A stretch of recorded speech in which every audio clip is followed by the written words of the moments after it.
할렐루야. 예, 밤도 기도 가운데 나오신 여러분을 사랑하고 축복합니다. 예, 우리 옆에 성도 이렇게 고백합시다. 하나님의 뜻 앞에 무릎 꿇는 밤이 됩시다.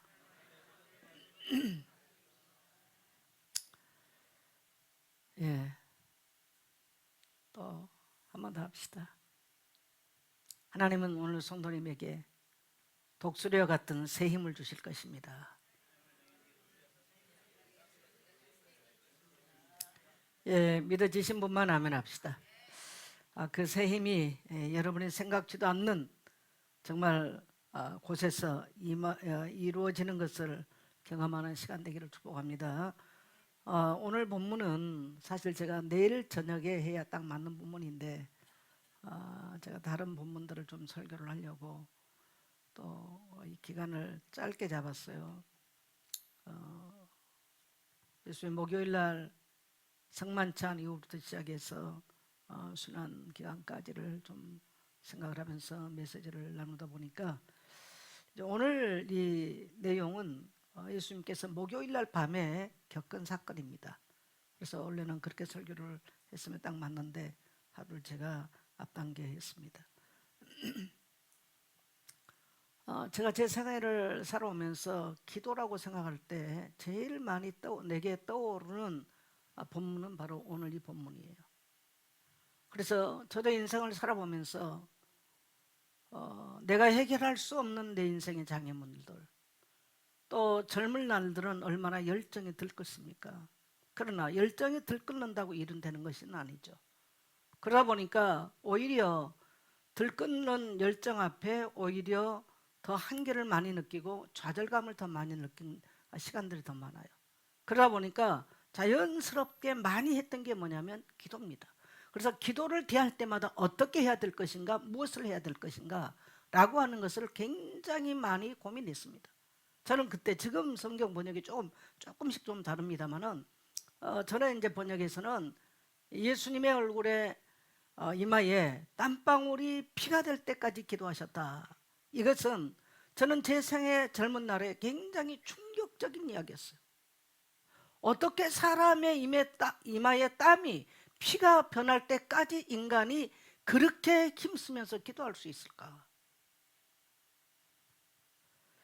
그래서 이마에 땀이 피로 변하지는 않을 망정 내 온 몸과 온 마음을 다해서 나의 주를 찾고 기도하고 싶었던 것들이 굉장히 강렬하게 있었습니다. 물론 예수님의 기도의 의도를 잘 이해 못한 그런 부분도 많이 있었습니다. 그러나 예수님께서 기도하는 모습을 보면 한 인간으로서 동일한 우리와 똑같은 고뇌에 차 있고 고민에 차 있는 그러한 모습들, 그래서 예수님의 그러한 모습을 보면 이 땅에 살아가는 누가 고민이 없을 수 있고 누가 염려가 없을 수 있겠습니까? 모두가 다 동일합니다.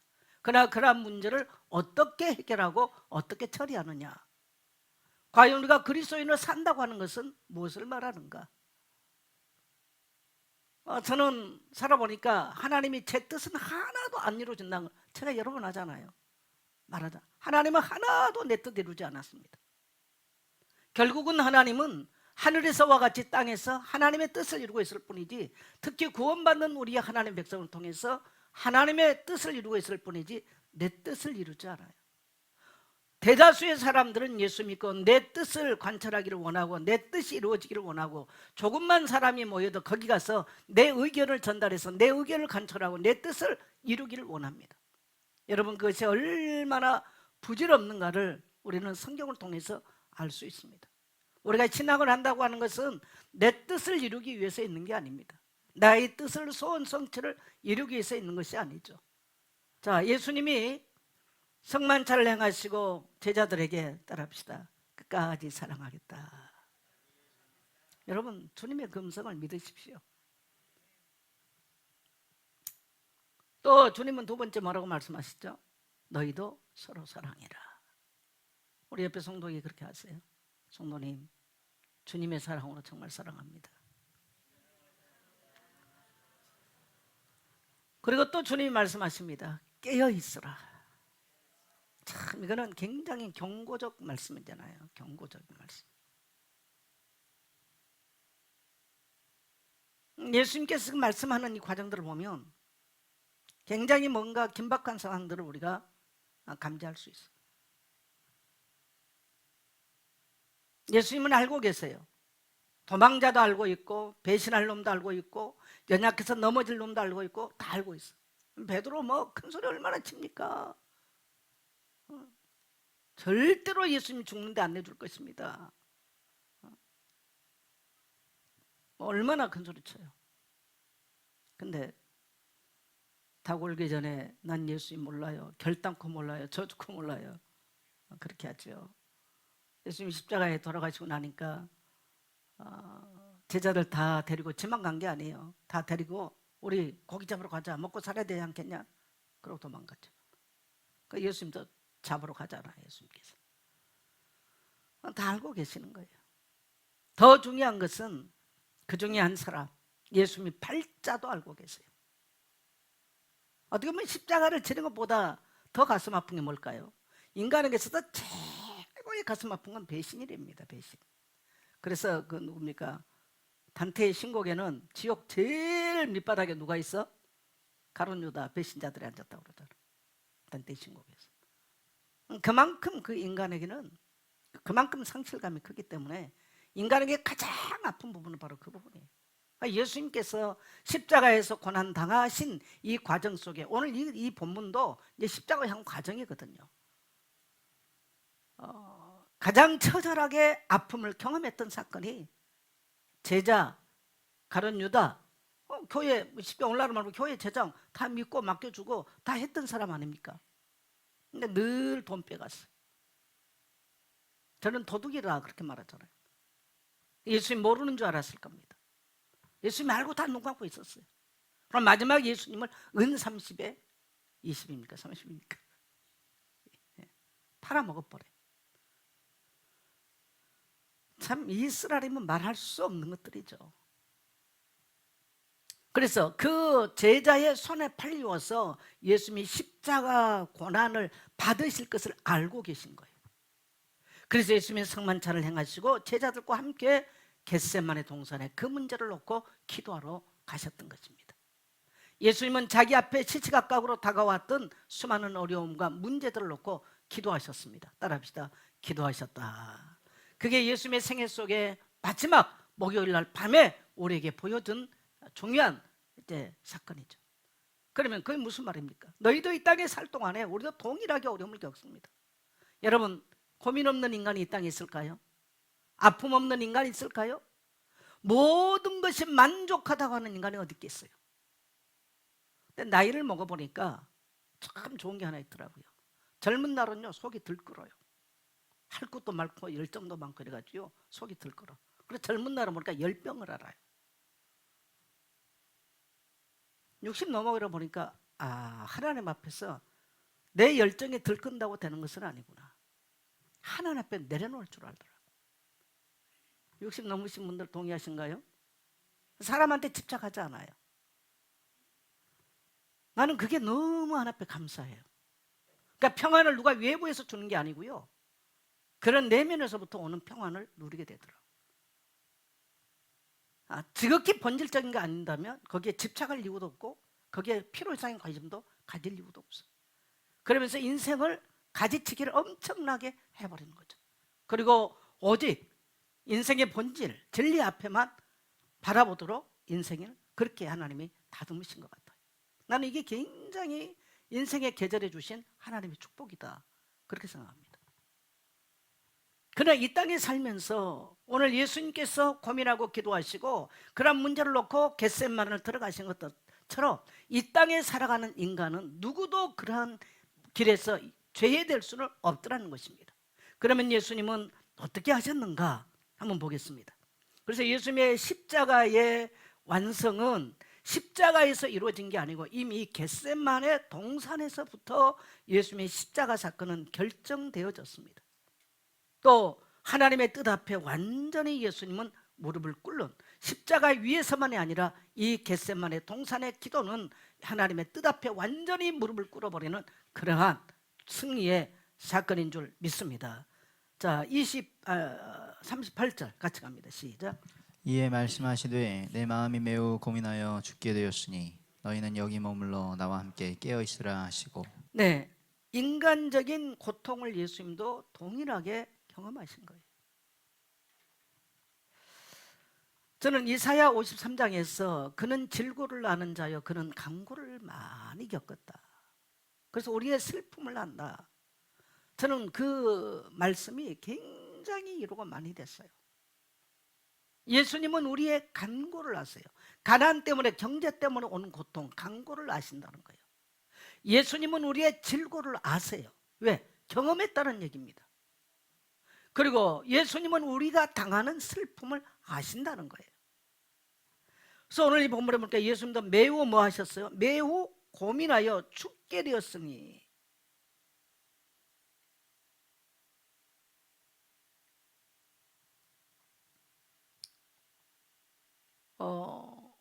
예수님의 공생의 사역은 보면 그야말로 하나님의 아들로서 정말 능력 있는 그런 모습으로 대체적으로 드러나잖아요.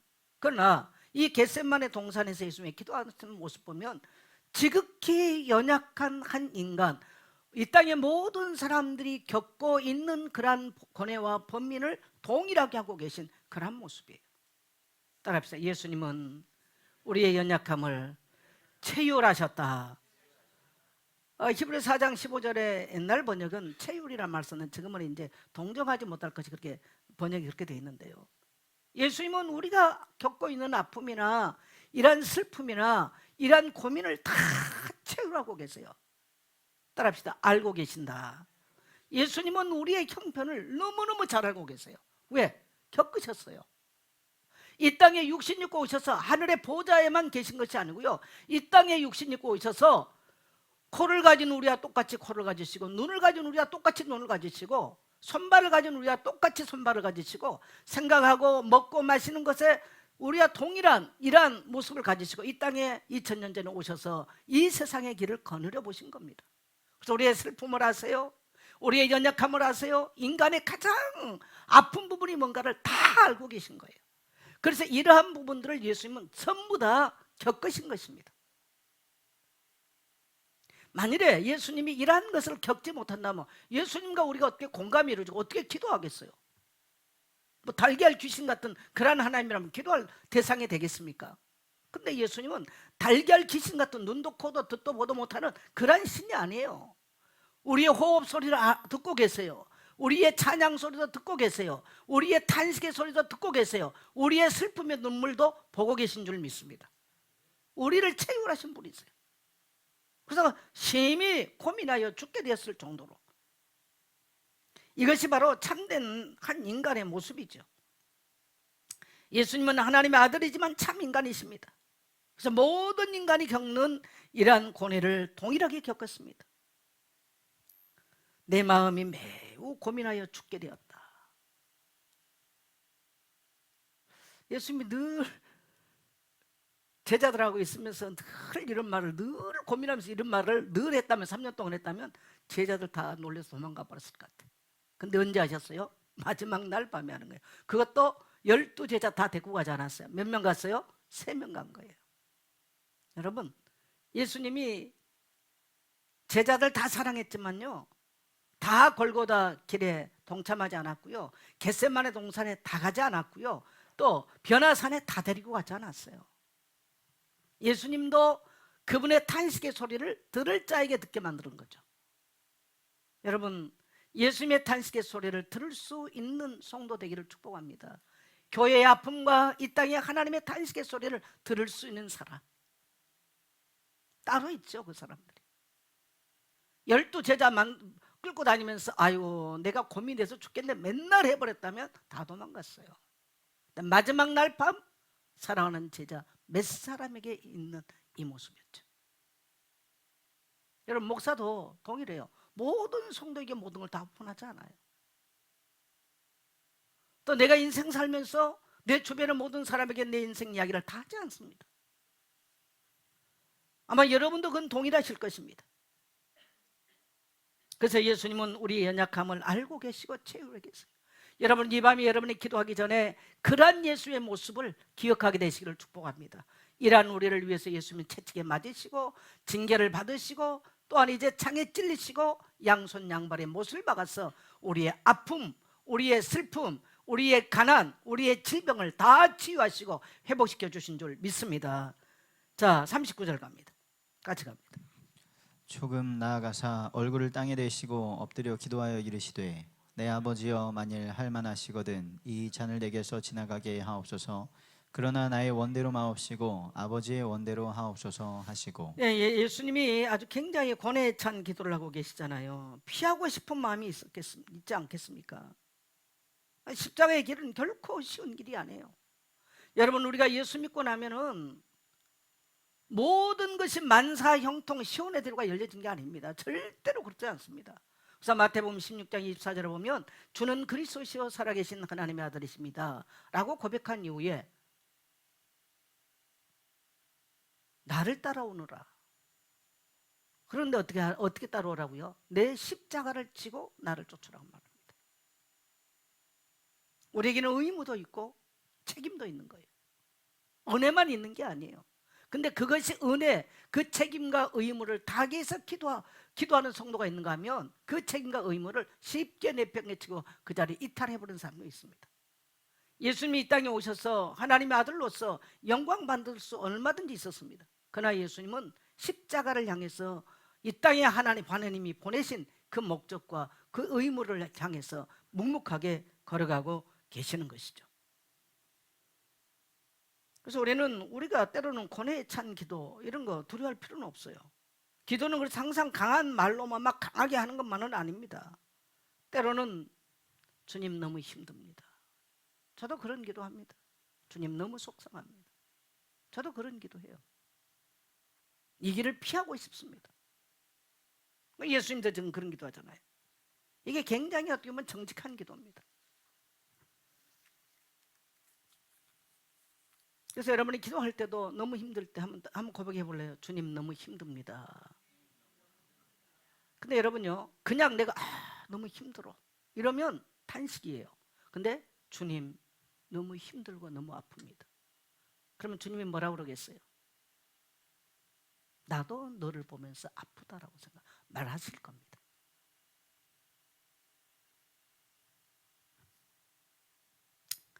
자, 두 번째는 아버지의 뜻을 선택하신 예수님이시죠. 예수님은 이 길을 피하고 싶었지만 근데 피하지 않는다는 것도 알고 계세요. 자, 39절 같이 갑니다. 같이 갑니다. 그러나 나의 원대로 마옵시고 아버지의 원대로 하옵소서 하시고. 여러분 한번 보세요. 지금 제자가 3년 반 동안 함께 했던 제자가 자기를 팔았어요 이미. 근데 예수님 모를 거라고 생각했어요. 그리고 군병들을 데리고 올 거예요 지금. 이제 조금 본문 지나가면. 그리고 예수님은 십자가 형벌을 나무 위에 달린 자마다 이미 민수기로 다 나와 있잖아요. 예수님 어떻게 돌아가실 건가?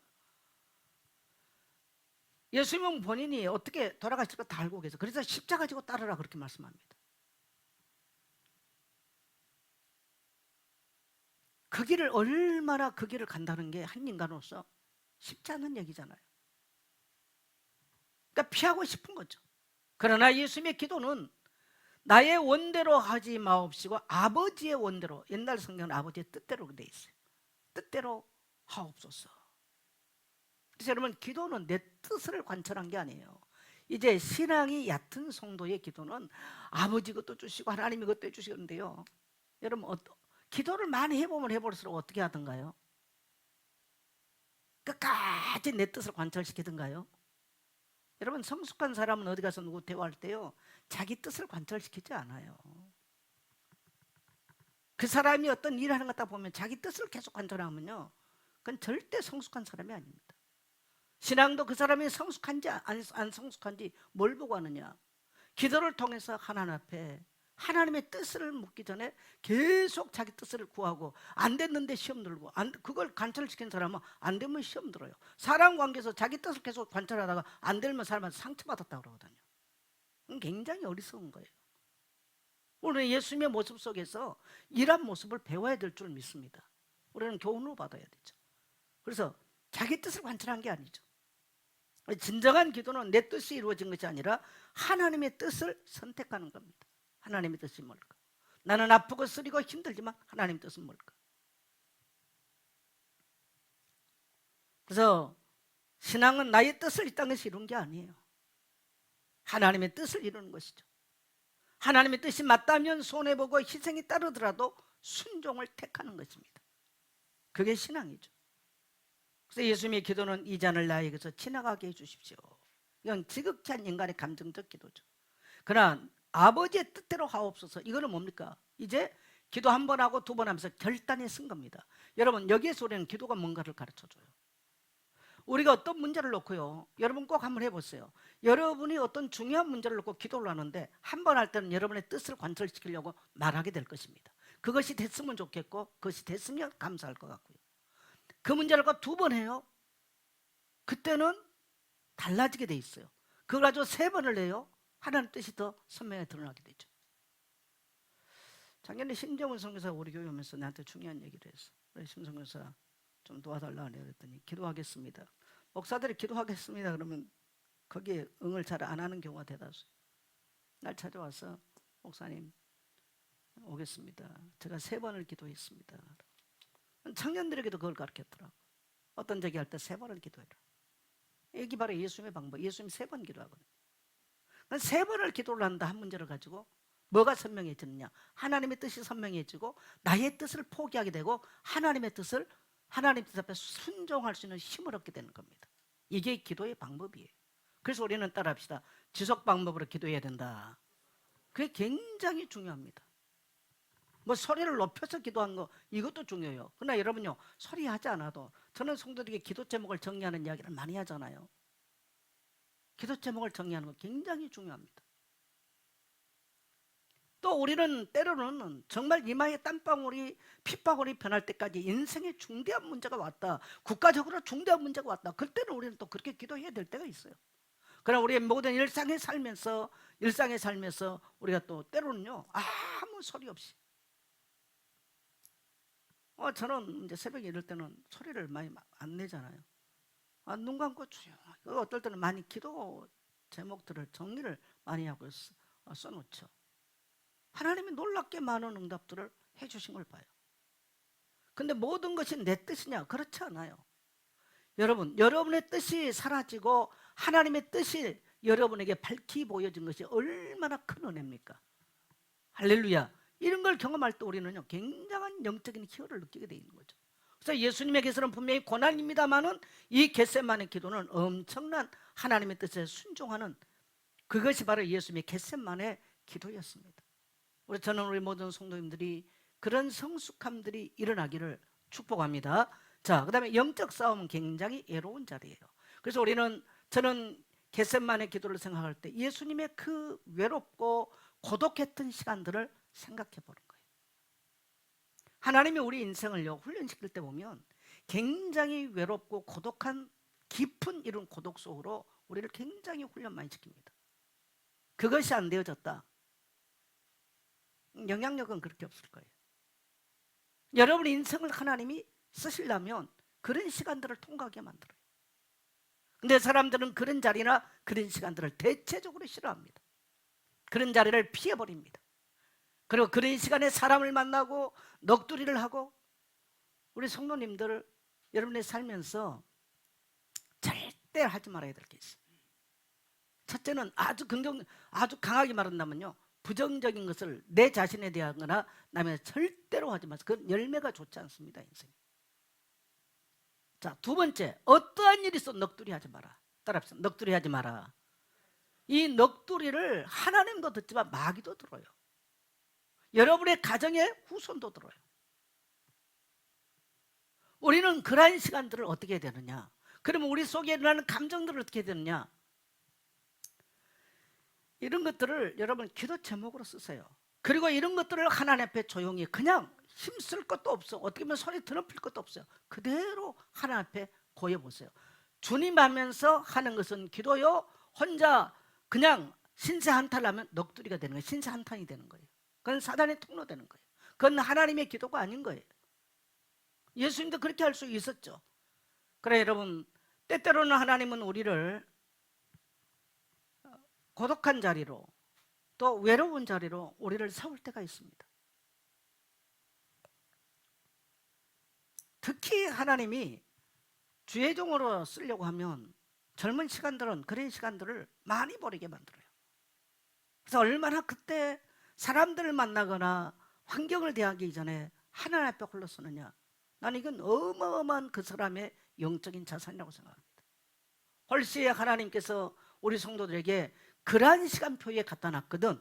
여러분이 그 자리가 여러분의 인생을 승리로 만들 수 있는 자리 되기를 축복합니다. 자, 그래서 40절 우리 같이 갑니다.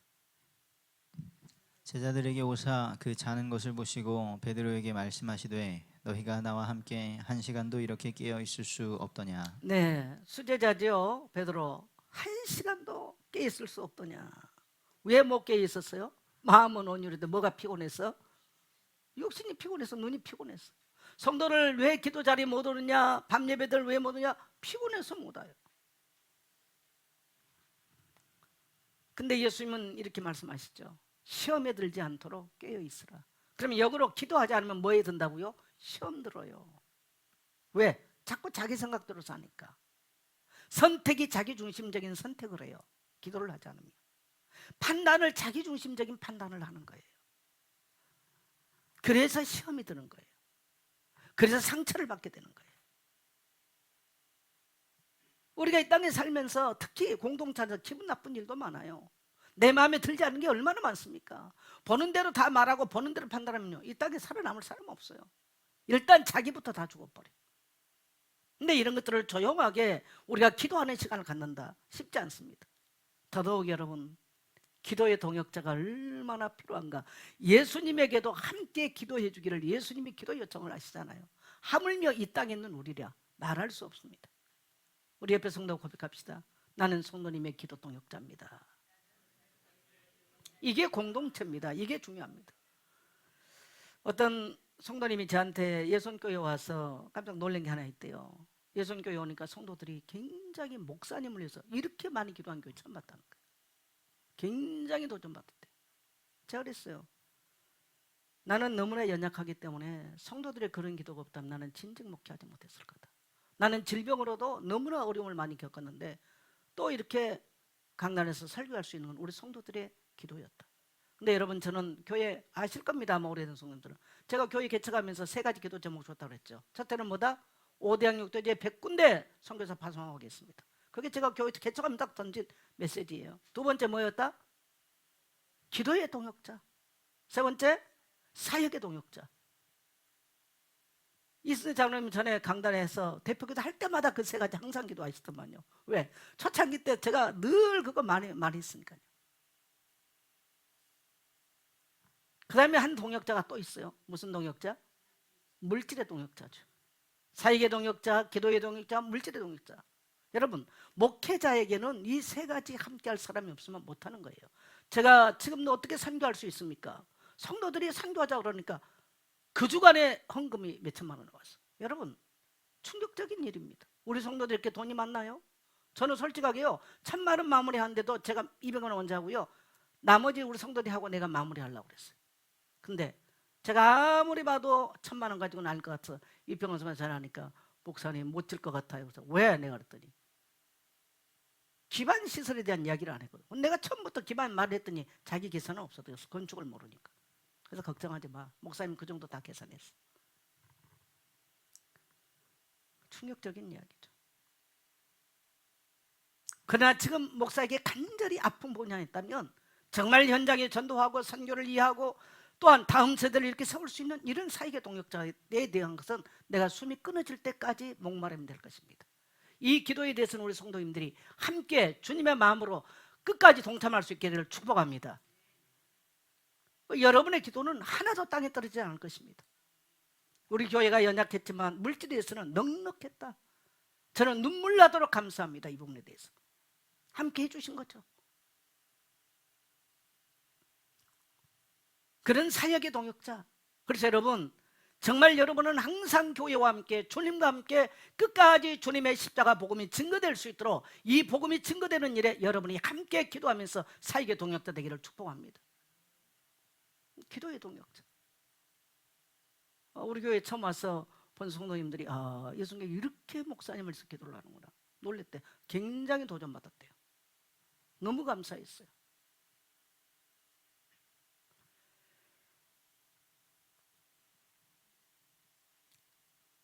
기도는 시험에 들지 않기 위해서. 자, 41절 한번 가겠습니다. 시험에 들지 않게 깨어 기도하라. 마음에는 원이로 돼 육신이 약하도다 하시고. 네, 시험에 들지 않도록 깨어서 기도하라. 여러분의 육신이 연약할 수 있습니다. 근데 여러분요, 자꾸 여러분에게 그렇게 쇠뇌를 시키면 안 돼요. 따라합시다. 나는 강건합니다. 우리 자신에게 그렇게 깨울 수 있어야 돼요. 자꾸 피곤하다, 모자라다, 여러분의 영이 듣고요, 여러분이 그렇게 생각을 해요. 그러면 그것을 말로 하게 돼 있어요. 여러분, 말은 운명을 만들어 버리는 거예요. 따라합시다. 나는 강건합니다.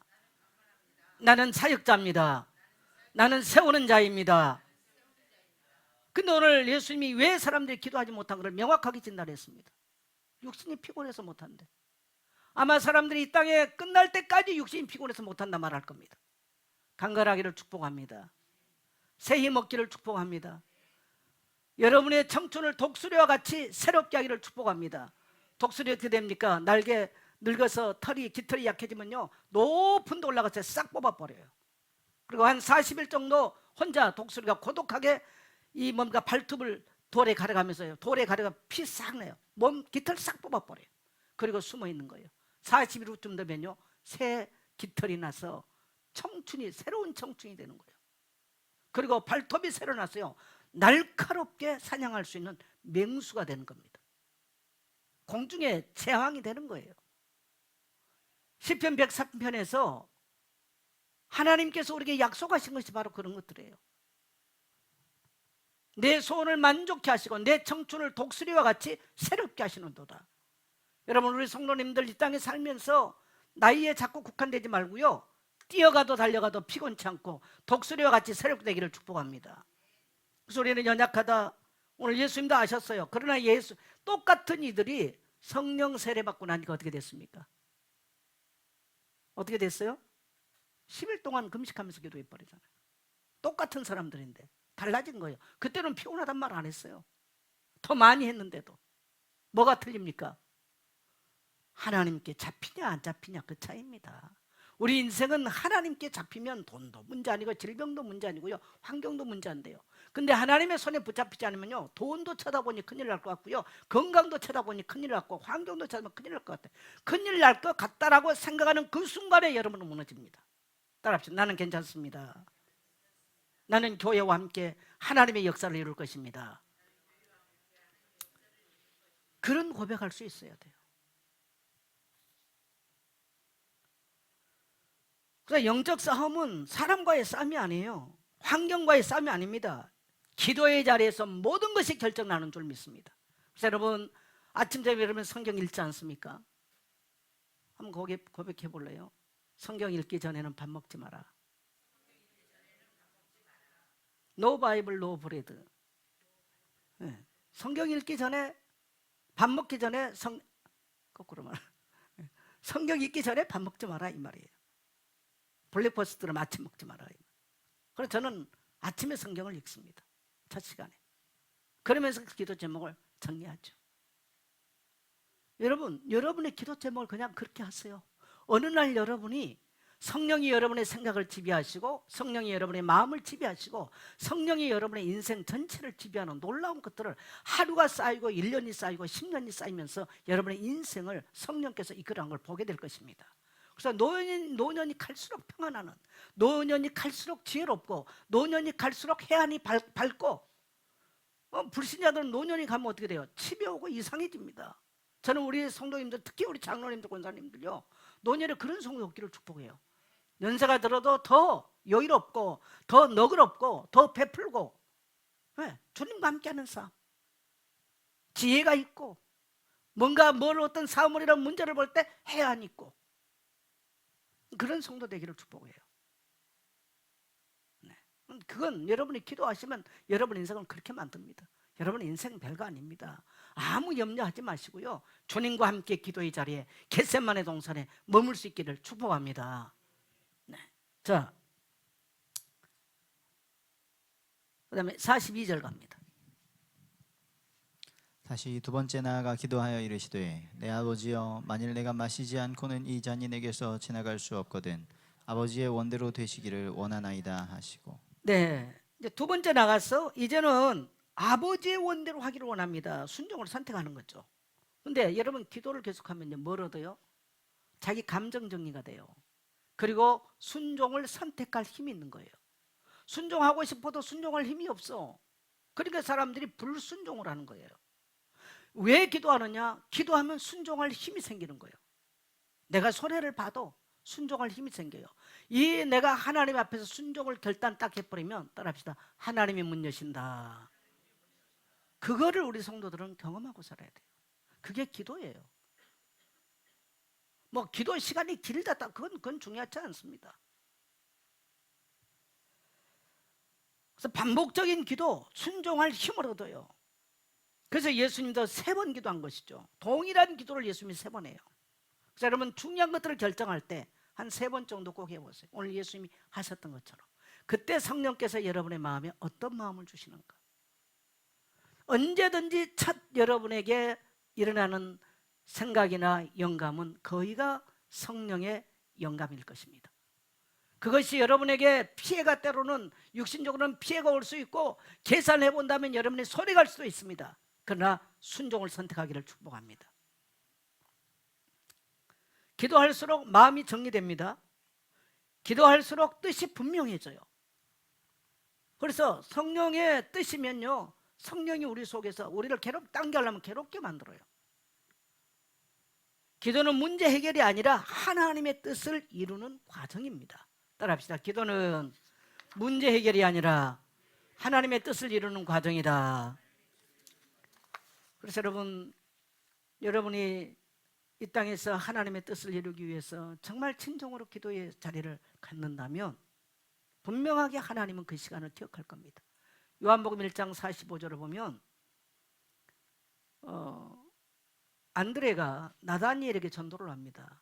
내가 메시아를 만났다 가보자 라고 하고 데리고 갔어요. 그러니까 예수님이 뭐라고 말합니까? 내가 너를 어디서 보았다? 무화과나무 밑에 있을 때 보았다. 아니 무화과나무 밑에서 뭐 낮잠 잤을까요?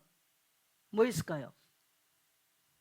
나는 나다니엘은요 그들의 기도 습관 하루에 5번 무화과나무 밑에 나가서 하루에 5번 기도했던 사람이에요. 메시아 오기를 기다렸겠죠. 그걸 예수님이 아신 거예요. 우리는 오늘날 일상생활이 바쁩니다. 그러나 괜찮습니다. 어떤 성도가 어제 아침에 저에게 전하면서 그랬어요. 주일 강단의 말씀을 자기가 성경을 읽으면서 할 수만 있으면 자기가 성경 안 빼먹고 읽는데 어쩌다 빼먹을 때도 있대요. 그런데 자기가 강단의 말씀을 간단하게 요약을 해서 고중한의 말씀을 하루 종일 입에서 안 놓친대요. 그러면서 쭉 응답받아온 설교 내용들을 쭉 얘기해. 나는 설교 해놓고 몇 주 전 거 잊어버리면 모르거든요. 난 놀랬어요. 그런 거 보면서. 그래서 주일 설교 듣기 위해서요 자기는 딱 전쟁이라는 거죠. 영적 싸움 한다는 거죠. 그러면서 하나님께서 어떻게 하셨는지 믿음으로 반응하죠. 그러니까 죽었던 성도의 영혼이 살아나는 거예요. 오늘 우리 모든 성도님들 주님께서 마지막 우리에게 본을 보여주신 것은 바로 기도의 본이셨습니다. 따라합시다. 기도는 우리 인생의 마스터키다.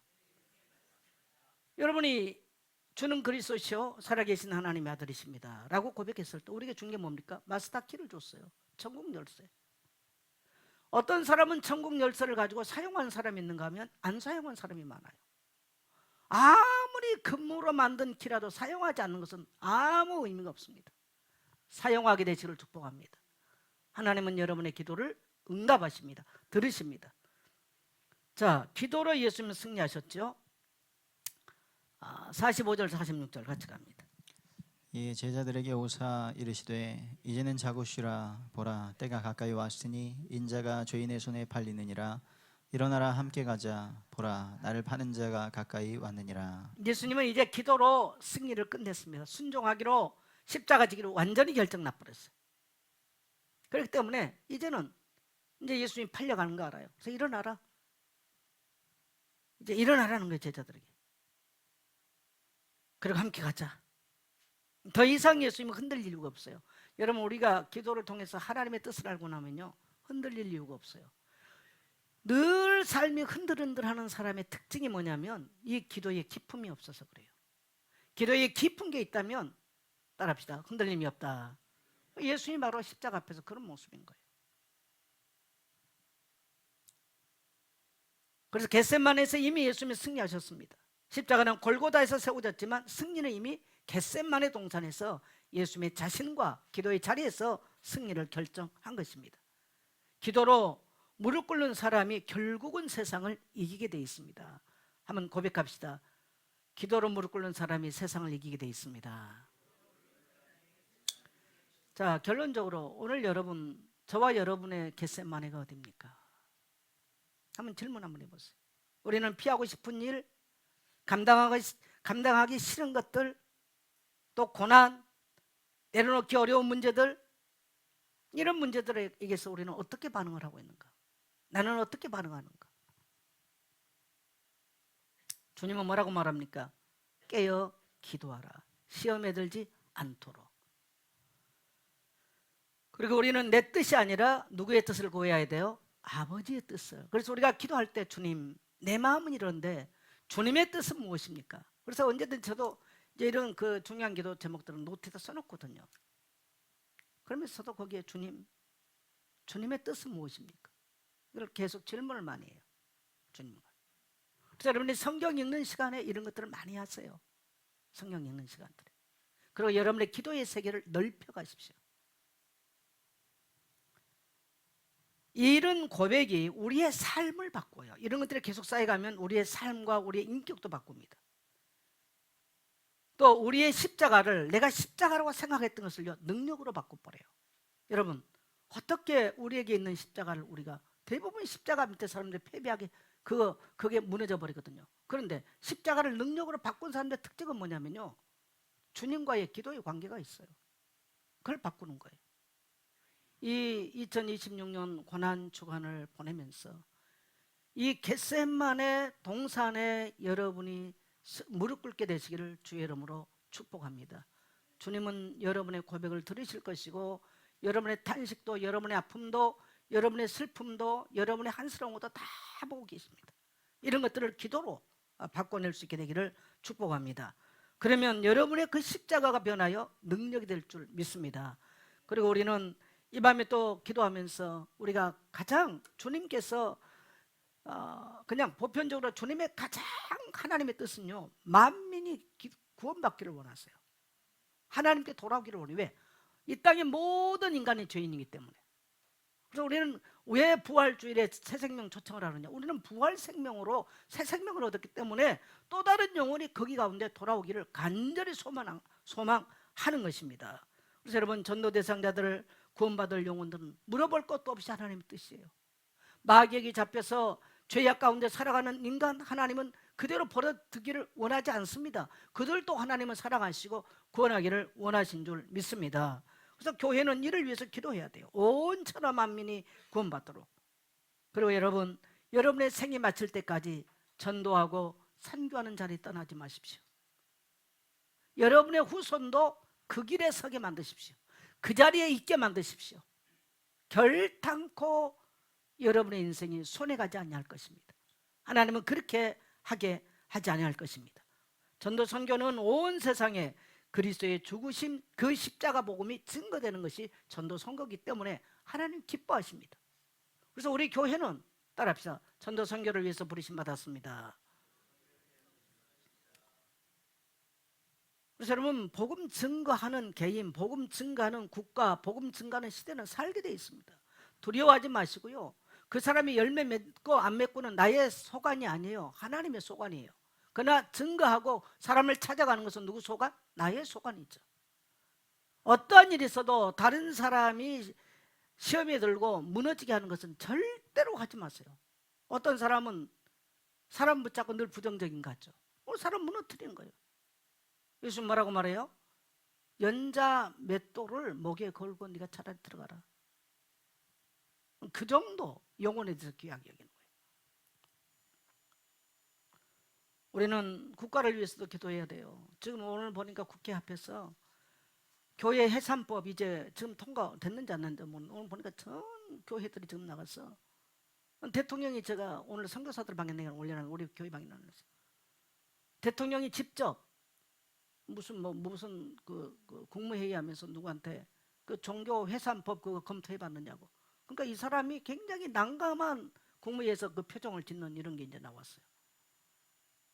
그리고 그 셔츠를 제가 오늘 아침에 선교사들 방에 아침 일찍 내가 올려놨는데 종교 해산만 한 게 아니고요. 교회 재산까지 옳습니다. 재산까지.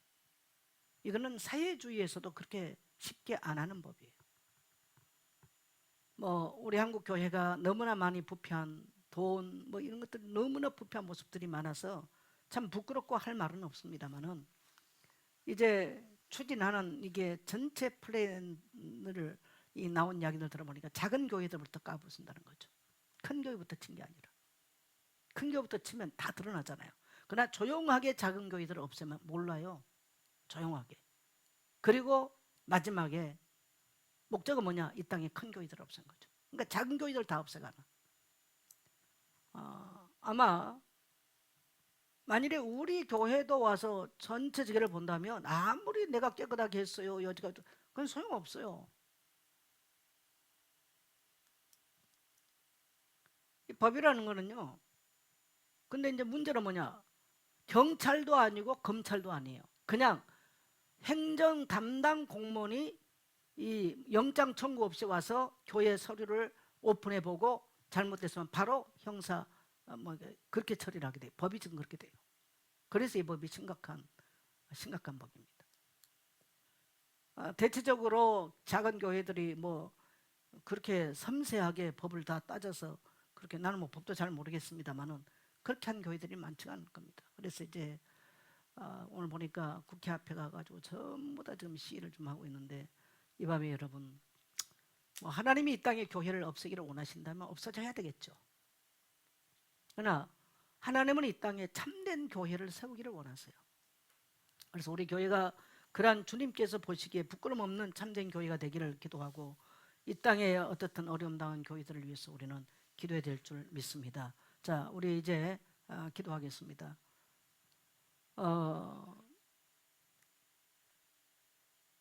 저와 여러분에게는 개인적으로 또 가정적으로 환경적으로 문제 있습니다. 또 어려움이 있을 수 있습니다. 두려워하지 마세요. 주님은 알고 계세요. 우리를 체휼하셨어요. 기도의 자리에 떠나지 않겠다고. 또 교회와 함께 이 땅에 하나님의 뜻을 이루는 일에 쓰임 받겠다고. 또 이 땅에 한국 교회와 이 시대를 위해서도 그리고 나와 우리 후손이 이 땅에 복음이 증거되는 전도하고 선교하는 그 길에 헌신되어지고 그 길에 서게 해달라고. 그리고 기도하지 못했던 핑계댔던 나의 모든 핑계들 하나님 이제는 할 수 있다고 말하겠습니다. 그리고 하나님이 독수리와 같이 나의 인생을 청춘과 같게 새롭게 하여 주옵소서. 주님과 함께 주님이 원하는 그 자리에 머무를 수 있는 나 되게 하옵소서. 우리 두 손 높이 들고 우리 주여 세 번 부르시고 간절히 한번 기도합니다.